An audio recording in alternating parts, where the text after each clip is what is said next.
আসছে। রোহিঙ্গা নিধন শুরু হয়েছে একটা উদ্দেশ্যে, রাখাইনকে রোহিঙ্গা মুক্ত করবে। কেন? রাখাইনে ভারতের বিমান ঘাঁটি বসবে, সেনানিবাস বসবে এবং সেভেন সিস্টার্স এর সাথে যোগাযোগ ব্যবস্থা ডেভেলপ করবে। এই রোহিঙ্গাদেরকে ওখান থেকে নিধনের জন্য ভারত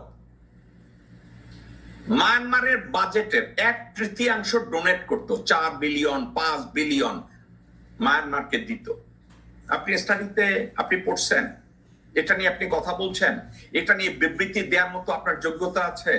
কোনদিন বলেছেন বিষয়টা এই? আপনি তো বলেন নাই। তারেক রহমান সাহেব, আপনি নিজে যদি না জানেন, কান খুলে শুনে রাখেন। রাখাইনে রোহিঙ্গাদের কাটা শুরু হয়েছে ভারতের পয়সায়, যাতে রাখাইনটাকে রোহিঙ্গা মুক্ত করে ভারতের যোগাযোগ ব্যবস্থা, সেনানিবাস ওখানে তৈরি করা যায়।